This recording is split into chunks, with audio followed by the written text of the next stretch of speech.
Fala aí, galera! E aí, tudo beleza? Vamos lá para mais uma videoaula aqui, falar um pouquinho sobre fisiologia do sistema nervoso. Vamos lá então? Vamos começar mais uma aula. Hoje o tema da nossa aula é falar um pouco sobre neuroplasticidade. Então a gente vai pensar um pouco sobre o sistema nervoso de maneira que ele, tentando entender como que ele pode garantir para a gente a capacidade de aprendizado. E aí, neuroplasticidade é uma propriedade que ele possui que vai nos permitir ter essa capacidade. Mas antes de mais nada, é preciso a gente ter em mente quais são os objetivos de ensino com a aula de hoje. Pessoal, com essa aula de hoje, eu tenho certeza que ao final dela, vocês vão sim conseguir definir para mim o que é plasticidade e diferenciar do processo de regeneração. Você vai conseguir isso lá no finalzinho da nossa aula. Vai conseguir também citar quais são os exemplos de mudanças nos circuitos de neurônios que ocorrem devido à sua plasticidade. E também diferenciar o processo de aprendizado do processo de memória. Vamos lá então, vamos começar a nossa aula pensando no nosso primeiro objetivo. Então olha que legal, ó. Comecei colocando uma imagem esquemática, né, que você tem uma mão amassando o cérebro, né, mas qual o sentido dessa imagem, né? Na realidade, é para a gente poder compreender qual é a característica principal desse tecido nervoso que vai nos ajudar a aprender e a formar memórias. Ele é um tecido caracterizado pela sua plasticidade. Então, daí vem por que eu estou usando o cérebro sendo amassado pela mão. Né? O que eu estou querendo representar com isso? A característica que os plásticos possuem. Quando você pega e amassa um plástico, ele diminui de tamanho, né? Ele diminui o volume que ele ocupa. Mas se você tentar esticar o plástico, ele também vai se reorganizar para assumir essa nova forma. Você não precisou, em nenhuma das duas situações, nem tirar um pedaço para poder diminuir o volume total que ele está ocupando, e nem teve também que acrescentar pedaços para ele poder ocupar um volume maior agora, né? Um volume não, uma área maior agora, né? Então você tem uma característica do plástico chamado de plasticidade. Se você precisar que ele seja grande, tem como você esticar a estrutura dele. Se você precisar que ele seja pequeno, tem como você modificar para ela ficar compartimentalizada, sem necessidade de acrescentar ou tirar pedaços do plástico em si. Então, por definição, se a gente for olhar o que plasticidade significa, na realidade, essa palavra refere-se, pensando no sistema nervoso, à capacidade que ele possui de produzir mudanças que são persistentes. Sempre que o tecido nervoso muda a sua estrutura e essa mudança passa a ser persistente, né, ela dura um certo tempo, isso a gente pode chamar de plasticidade neural ou neuroplasticidade. Simplesmente a capacidade de mudar e as mudanças terem um certo tempo de duração, o que é diferente do que a gente chamar de regeneração neural.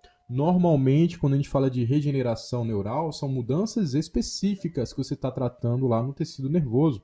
Como, por exemplo, essas mudanças podem ser a capacidade de se multiplicar. As células do tecido nervoso têm capacidade de se multiplicar, principalmente pensando nas células da glia. Os neurônios já é um pouco mais restrita essa multiplicação, mas dependendo do lugar do sistema nervoso que você olha, ela existe também. Ou pode significar também reparação. Quando você fala de regeneração do tecido nervoso, às vezes ele só está regenerando alguma parte da célula que foi perdida. Os neurônios mesmo, eles podem regenerar algumas estruturas que foram perdidas. Isso aí é normal. Né? Então, dependendo da região do sistema nervoso que você olha, às vezes a capacidade de regeneração existe, dependendo de outro local diferente que você olhar, às vezes a capacidade de regeneração ela não existe. Então a gente vai fazer uma comparação. Vamos ver aí o que está acontecendo no tecido nervoso, pensando em plasticidade e pensando em regeneração do tecido. Lembra sempre dessas duas definições.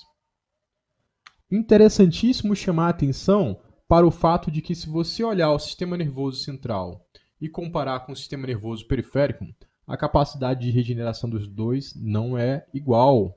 Você tem uma capacidade de regeneração muito maior no sistema nervoso periférico do que quando se fala do sistema nervoso central. Tanto em relação à multiplicação de células, é maior, como também a própria capacidade de reparação de partes. Ela é maior no sistema nervoso periférico do que seria no sistema nervoso central. Daqui a pouco a gente comenta um pouco mais sobre isso. Então, pensando no processo de plasticidade neural, pessoal, você tem aqui dois tipos específicos de processos que podem ser considerados plasticidade neural. Você pode observar essas mudanças persistentes acontecendo de maneira individualizada nos neurônios, ou seja, um neurônio, se eu for olhar que tipos de mudanças ele pode apresentar, essas mudanças ali já vão ser observáveis, né? Você tem ali estruturas nele que estão mudando e isso já caracteriza a plasticidade neural. Ou então você pode pensar na força de conexões sinápticas entre os neurônios, ou seja, uma plasticidade em grupo, né? Um conjunto inteiro de neurônios estão apresentando mudanças que tendem a fortalecê-los em relação a outros grupos de neurônios. Exemplos de plasticidade, quando você pensa no neurônio individualizado, que tipo de mudanças ele pode vir a apresentar, né? Então veja, essa aqui é uma aula bem resumida, né? Bem resumida significa que a gente está simplificando bastante o que acontece ali. Então, por exemplo, os neurônios, como exemplo de neuroplasticidade, eles podem tanto aumentar quanto diminuir a produção de seus neurotransmissores e dos receptores que vão ser apresentados para receberem os neurotransmissores. Você tem mudanças nos dois lados, isso já significa neuroplasticidade, né? Se isso está durando um certo tempo. Podemos citar também como exemplos de mudanças individuais o aumento do número de botões sinápticos, né? Aqueles que vão liberar os neurotransmissores lá no finalzinho do axônio, dependendo da necessidade, a neuroplasticidade pode tanto aumentar quanto pode diminuir a quantidade desses botões sinápticos. E um terceiro exemplo seria o aumento do número de dendritos que o neurônio pode apresentar para receber os neurotransmissores, né? E esses dendritos vão conter os receptores para os neurotransmissores. Então isso aí também é exemplo de plasticidade. Dependendo da necessidade, o neurônio pode tanto aumentar quanto ele pode diminuir a quantidade desses dendritos que ele apresenta. Então, essas são as mudanças individuais. Se a gente olhar para um neurônio de um grupo, ele pode estar passando por esses tipos específicos de mudanças. Mas quando você fala de fortalecer as conexões sinápticas entre os neurônios, ou seja, plasticidade agora você está levando em consideração o grupo inteiro de neurônios, eles estão fortalecendo as relações de sinapses entre eles, nós podemos citar como exemplo que alguns grupos de neurônios do nosso sistema nervoso, quando nós estamos aprendendo algum tipo de informação, eles estão se reorganizando para que nós consigamos aprender essas informações. Então, por exemplo, se você tem um monte de neurônios e eles estão sendo ativados durante o processo de aprendizado, em algum momento, um grupo principal ele vai fortalecer as sinapses entre eles e os grupos desnecessários passam a enfraquecer essas sinapses, já que esse grupo principal ele é mais efetivo em conduzir essa informação até o seu destino. Então, quando você pensa nesse grupo principal que está se fortalecendo, ao olhar, né, por exemplo, o que está acontecendo nas sinapses entre um neurônio e outro, nós vamos observar aumentos na produção de neurotransmissores, aumento na quantidade de receptores para receber os neurotransmissores, os botões sinápticos podem estar sendo aumentados, a quantidade de dendritos podem estar sendo aumentadas. Isso vai fortalecendo a sinapse entre um neurônio e outro dessa via. Por outro lado, quando você pensa nas vias de neurônios que estão sendo enfraquecidas, já que elas não são tão necessárias, você pode pensar exatamente o contrário.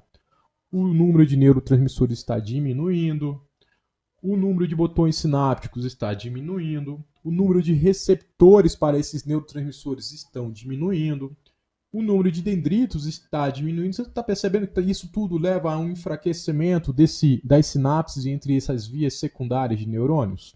Então isso aí já é um exemplo de neuroplasticidade em grupo. Quando você precisa aprender uma informação e ela tem que ser conduzida, um grupo principal de neurônios tende a se destacar. Eles vão fortalecer as sinapses entre eles. Os grupos que são mais desnecessários, porque são mais ineficazes, não conduzem essa informação tão rapidamente, eles tendem a enfraquecer suas sinapses e pararem de atrapalhar o grupo principal de atuar.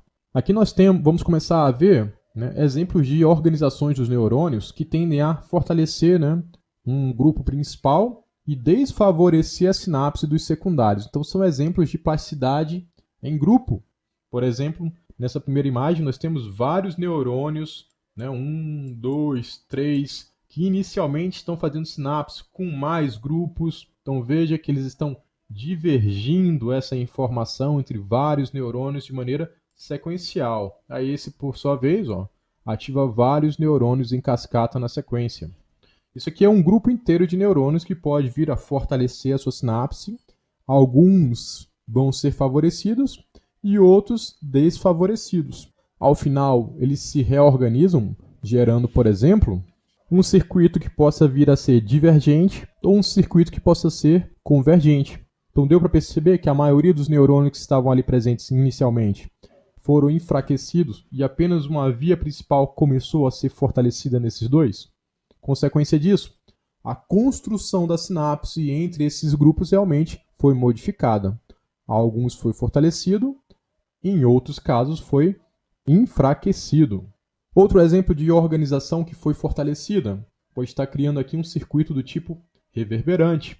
Inicialmente a informação está sendo passada em uma direção, mas em uma determinada região das sinapses, ela começa a ser retrocedida, né? Reverberar em direção ao início da cascata de neurônios. Do outro lado, você tem aqui uma organização chamada de paralelo de pós-descarga.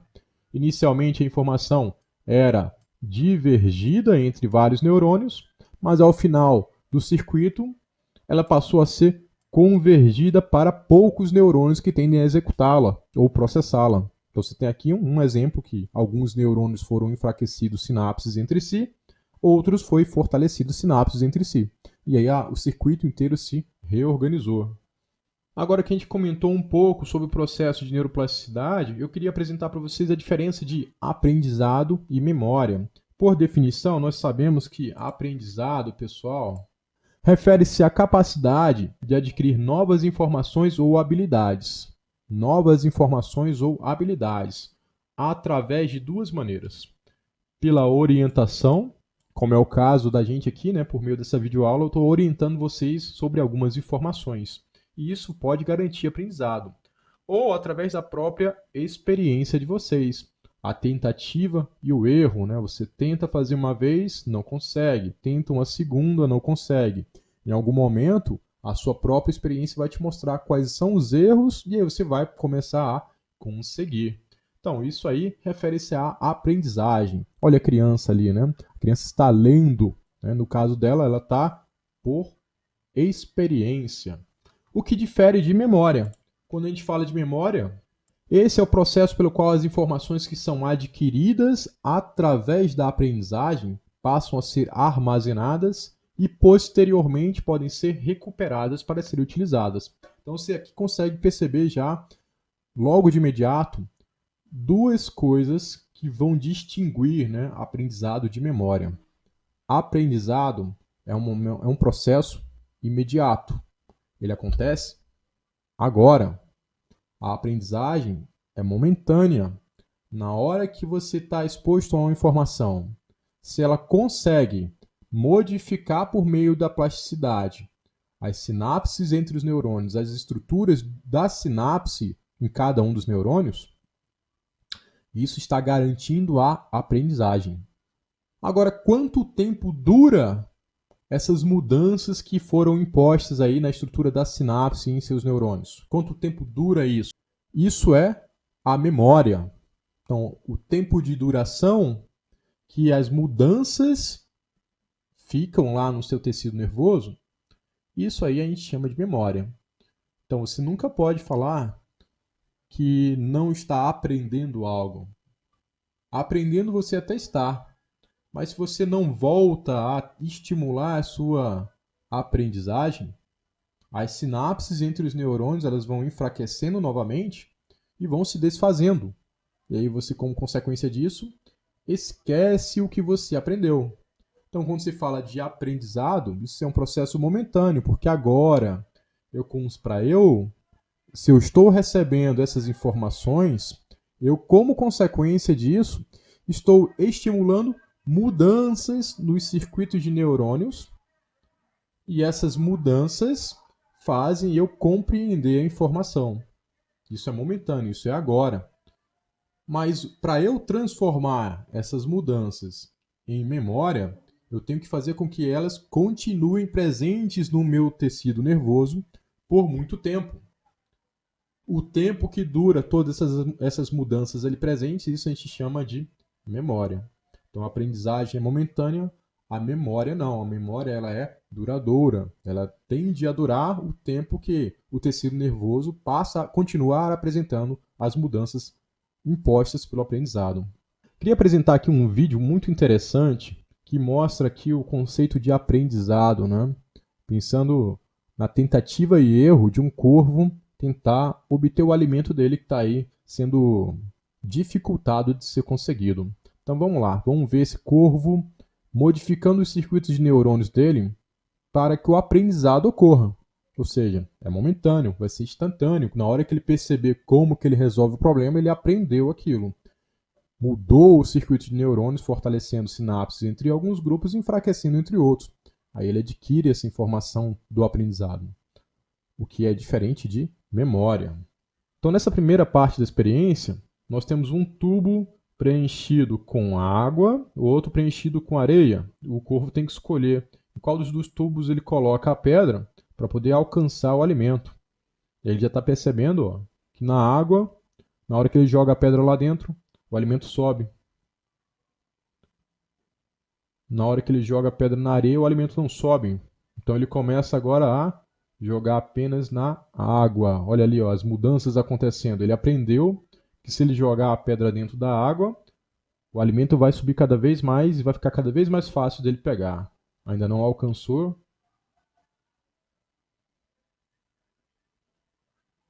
Jogando mais uma pedra, provavelmente agora ele vai alcançar. Ainda não. Vai virar para o outro lado. Pegou o alimento, ó, viu? Aprendeu, ele mudou o circuito de neurônios. Algo leve contra algo pesado agora. Então ele bota algo pesado ali dentro, vê que subiu bastante o nível de água. Está alcançando já, mas ainda não consegue pegar. Botou mais uma pedrinha pesada, ele não está pegando as pedras leves, porque ele já percebeu que se ele bota a pesada, ó, descartou a leve e pegou a pesada. Quando ele coloca a pesada, sobe bastante o nível de água. Tá, pegou o alimento de novo. Algo sólido contra algo vazado. Né? Então, na hora que ele coloca esse, por exemplo, que é sólido lá dentro, ele percebe que o nível de água sobe bastante. Aí ele só está indo nos sólidos, ó, pegou o alimento, já tinha percebido que o vazado não ajudava ele. Então tem a mesma altura agora as colunas de água, né? Mas um é mais largo, o outro vidro é mais fino. Então na hora que ele coloca a pedrinha aqui, ele percebe que demora para subir a água. Mas na hora que ele coloca aqui a pedrinha, sobe bem mais. Então agora ele vai começar a colocar direto nesse tubo mais fino. Aprendeu, estimulou aí as mudanças, neuroplasticidade funcionando, ele aprendeu a informação, é momentânea, é agora que ele aprende. Nessa experiência, o nível de água desse mais fino é mais baixo, o nível de água desse mais largo é mais alto, ele já percebe que aqui, como está mais perto, é mais rápido dele pegar o alimento do que no outro, que era mais fino. Olha aí, neuroplasticidade funcionando para ele aprender essa informação. E aí ele coloca mais um, está quase pegando, pegou o alimento de novo.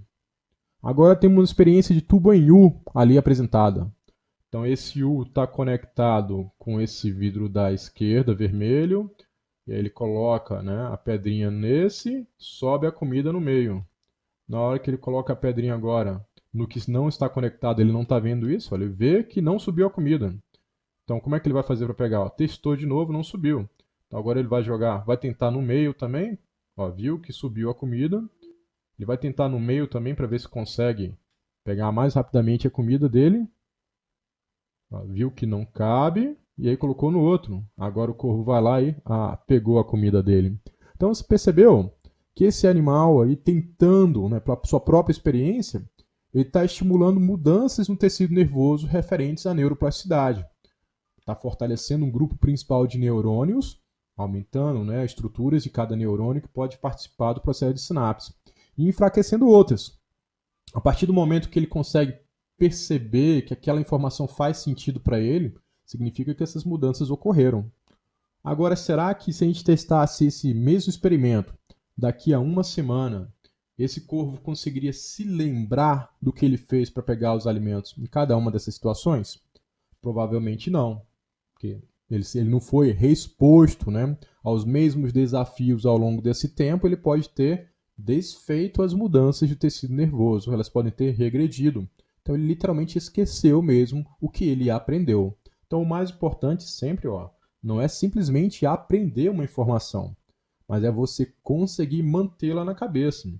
As mudanças impostas pelo aprendizado ao tecido nervoso, elas podem se desfazer se você não voltar a estimulá-las. E aí, como consequência disso, você acaba esquecendo dessas informações. Mais uma pergunta aqui de verificação da aprendizagem, para a gente falar agora de um pouco do processo de aprendizagem em si, né? Vamos lá falar um pouquinho disso. Pessoal, responde para mim qual a alternativa correta sobre o processo de aprendizagem. Então, dá uma pausa aí, assim que você souber a resposta, dá o play no vídeo para você marcá-la, para você conferi-la. A alternativa correta aqui é a letra B de bola. B de bola, pessoal. O processo de aprendizagem necessita impor mudanças nos neurônios. Sim, com certeza. Você só consegue aprender uma informação a partir do momento que ocorreram algumas mudanças. Pode ter aumentado a quantidade de neurotransmissor, pode ter aumentado a quantidade de receptores, pode ter diminuído a quantidade de botões sinápticos em redes secundárias que são desnecessárias, tem que estar fortalecendo sinapse entre alguns grupos, enfraquecendo entre outros. Então tem vários exemplos de mudanças que aí vão os neurônios sofrer, que vão contribuir para você aprender uma informação. Então estamos falando de aprendizagem. Por sua vez, agora falando de memória, uma vez que você aprendeu informações, porque você impôs mudanças no conjunto de neurônios relacionados àquele aprendizado, essas mudanças têm que durar para você conseguir criar memória.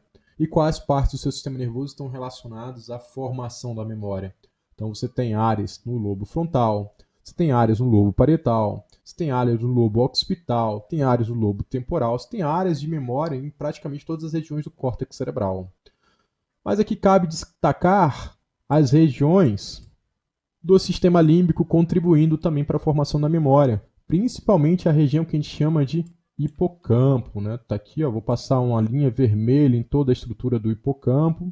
Toda essa região aqui, né, ela faz parte do hipocampo.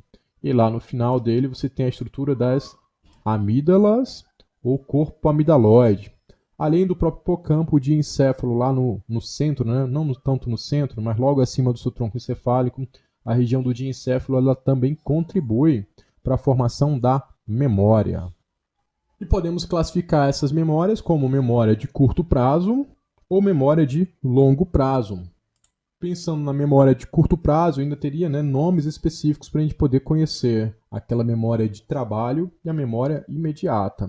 A memória imediata normalmente representa as áreas do seu sistema nervoso que sofreram mudanças referentes à neuroplasticidade para fazer você compreender aquelas informações ou utilizar as informações que estavam guardadas na memória de longo prazo. Então essas áreas aí modificando suas sinapses significa que você está utilizando ou você está armazenando temporariamente as informações que você acabou de aprender. A memória de trabalho refere-se à execução de algumas atividades. Sempre que você precisa executar uma atividade mental, que você precisa usar uma informação mentalmente, né? Por exemplo, eu preciso imaginar 2 mais 2 quando eu quero fazer uma conta. Então eu estou aqui imaginando na minha cabeça o número 2, o sinal de mais, o número 2 do lado. Eu estou utilizando para fazer esse processo a minha memória de trabalho. Eu estou lembrando de uma informação que talvez estivesse armazenada na minha memória de longo prazo. Estou trazendo essa informação para os neurônios da memória de trabalho, parte da memória imediata, e durante o processo que eu estou executando, eu estou temporariamente armazenando informações na memória imediata de trabalho para executar essa tarefa. Aí na hora que eu completo o meu trabalho, eu literalmente não estou mais necessitando guardar essas informações na minha memória imediata. Elas já estavam guardadas em grupos de neurônios, né, na forma de sinapses entre grupos de neurônios da memória de longo prazo, agora para a memória de trabalho, após a execução do trabalho, eu simplesmente removo essa informação dali. Já a memória de longo prazo, essa representa as áreas do seu sistema nervoso que estão armazenando os pequenos fragmentos de informações que vão ser necessárias para você reconstruir a memória posteriormente. Então, enquanto que a memória de curto prazo ela tendia a ser os locais que conseguiam reconstruir as memórias, a memória de longo prazo são os locais que tendem a armazenar os pequenos fragmentos de informação que você pode utilizar posteriormente para reconstruir as suas memórias. Então, quanto mais tempo uma informação permanece na sua cabeça, né? Quanto mais tempo mudanças no tecido nervoso geradas pelo aprendizado permanecem ali nos neurônios, mais você está convertendo a memória de curto prazo para uma memória de longo prazo. Você tem que sempre ficar estimulando o seu grupo de neurônios sobre determinadas informações que você aprendeu para garantir que as mudanças que o aprendizado realizou, que essas mudanças sempre continuem duradouras ali presentes na estrutura dos seus tecidos do seu tecido nervoso. Coloquei aqui uma correlação clínica chamada de amnésia, que representa a incapacidade parcial ou total de lembrar de experiências do passado. Então, você tem dois subtipos de amnésia. Aquela que é denominada de anterógrada e aquela que é denominada de retrógrada. Uma amnésia do tipo anterógrada, né, um caso bem bacana é quando você vai olhar alguns filmes aí razoavelmente recentes, né, tem aquele como se fosse a primeira vez, tem até um filme chamado Amnésia mesmo, em que as pessoas, né, os atores aí interpretam papéis de pessoas com amnésia anterógrada. A partir do momento do acidente para frente, elas têm incapacidade de formar novas memórias, né? Então, como se fosse a primeira vez, a menina, né, sofreu um acidente de carro, ela revive o dia inteiro, chega no final do dia, ela esquece tudo que ela vivenciou naquele dia. Então, isso é a amnésia do tipo anterógrada. Aí o cara tem que ficar reconquistando ela todos os dias, já que ela sempre esquece dele no final do dia. A amnésia do tipo retrógrada, agora é exatamente o contrário. Você está pensando no momento do acidente, para trás, né? A pessoa está esquecendo informações do passado, ela não lembra o nome, ela não lembra de onde ela vinha, quem são seus familiares, para onde ela ia. Então isso aí é um exemplo de amnésia retrógrada. Em relação à memória de longo prazo, por sua vez, né, a gente pode caracterizar os tipos de memórias relacionadas ao longo prazo, aquelas que você já tem áreas do seu sistema nervoso, estão armazenando na forma, né, das sinapses, pequenos trechos de informações referentes aí à reconstrução das memórias. Essas memórias de longo prazo que duram bastante tempo, elas podem ser classificadas em dois subgrupos. Ela pode ser chamada de memória declarativa, explícita ou com registro, ou pode ser chamada também de memória de procedimentos, implícita ou sem registro. A diferença entre as duas é, quando você pensa em fatos, conceitos, nomes, né? Nome de uma pessoa, Aldair, esse é o meu nome, né? Brasil, um conceito, né? Um conceito da física. Essas informações, esses pequenos trechos de informações podem ser reconstruídas porque elas estão, digamos assim, armazenadas nas áreas do seu sistema nervoso que vão guardar as memórias declarativas, né? Todos os significados das coisas, você tem aí memórias do tipo declarativa. E a memória de procedimentos, essa refere-se praticamente às suas habilidades motoras. Todos os conhecimentos motores, né? Eu sei andar de bicicleta, eu sei andar de patins, eu sei segurar uma caneta e escrever. Todos esses conhecimentos motores, eles são armazenados na forma de memória de procedimento. Ela é implícita, mas não tem necessariamente um registro de quando você aprendeu aquilo. Então você pode também falar que ela é sem registro. Para completar a nossa informação, eu vou sugerir que vocês deem uma assistida no vídeo do Nerdologia sobre formação da memória, né? Super interessante a maneira como os autores lá do canal bolaram esse filme. Então ficou um vídeo muito bacana para você completar as diferenças de memória, né? Falar um pouco até de amnésia. Ele meio que dá uma boa revisão sobre o que a gente acabou de falar. Eu aqui vou preferir chamar a atenção para o processo de memorização em si. Quais são as suas etapas, né? Segundo o esquerdo, para você realizar o processo de memorização, é necessário 3 etapas básicas. A primeira, codificação. seguida de uma etapa chamada de armazenamento, também conhecida como retenção, e uma terceira subetapa que seria de recuperação ou evocação. Na primeira etapa, a codificação refere-se especificamente à capacidade que você possui, através dos órgãos sensoriais, de receber as informações do ambiente. Então, essa informação vai ser decodificada, vai ser percebida do ambiente. Armazenamento seria um segundo momento que agora, através da aprendizagem, você modificou, né, o circuito de neurônios do seu sistema nervoso relacionado a essa aprendizagem. O armazenamento refere-se à capacidade de manutenção das informações que você aprendeu.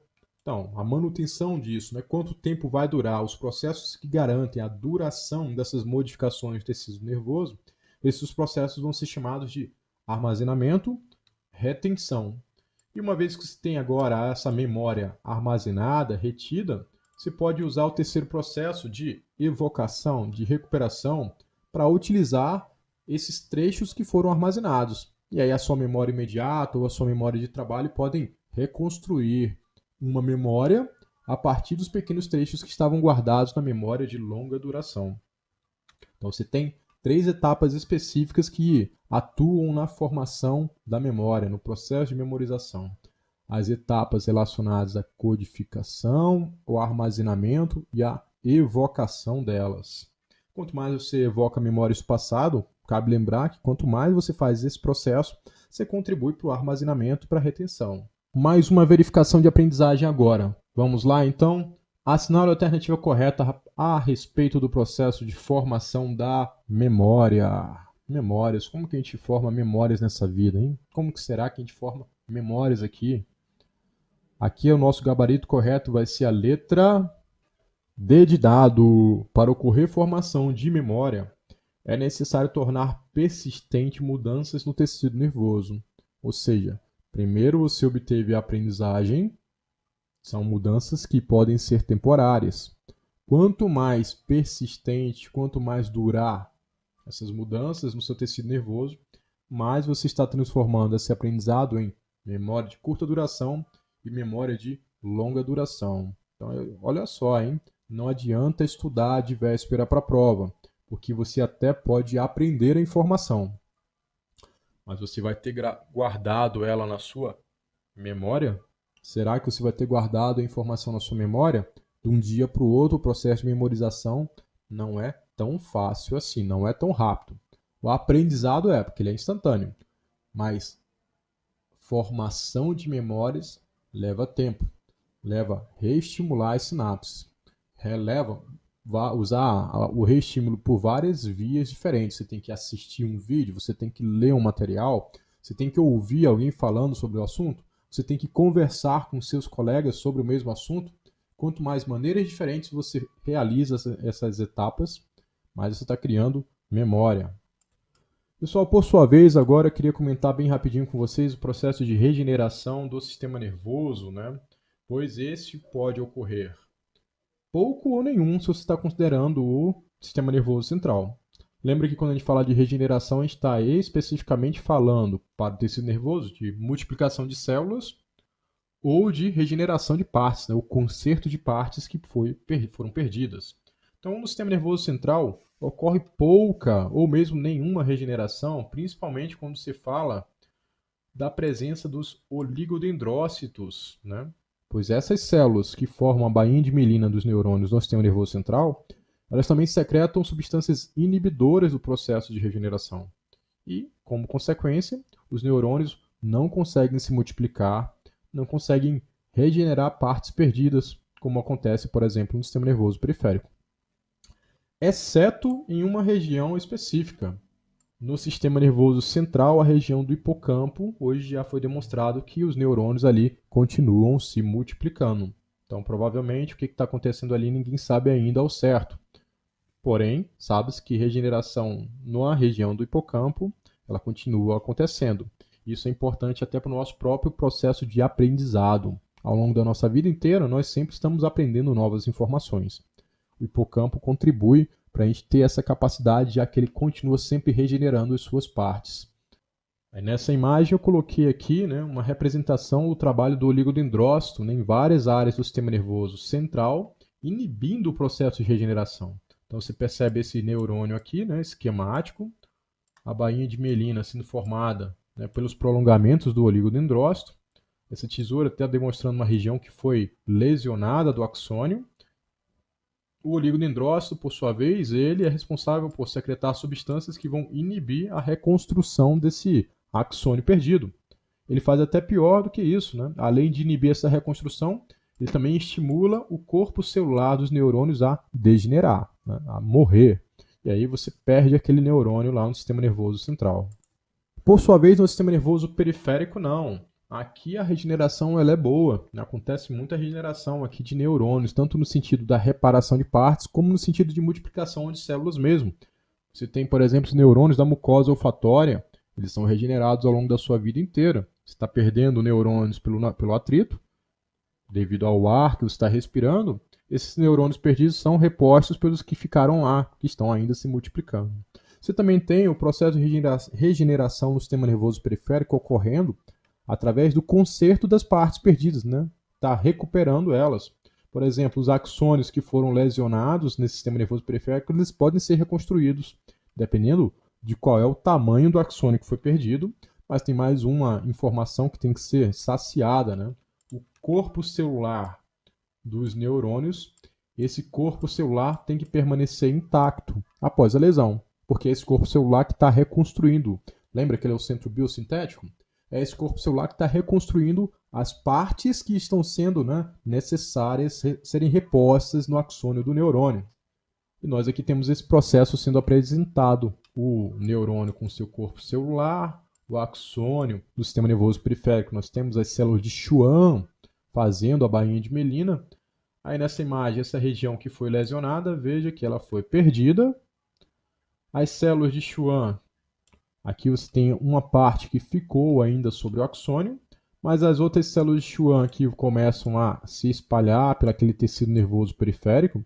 Elas vão tentar reconstruir agora um tubo de regeneração que vai auxiliar na condução do axônio em construção em direção à região de sinapse original. E aí você tem então uma recuperação que está sendo auxiliada pela célula de Schwann, diferente do que o oligodendrócito fazia lá no sistema nervoso central.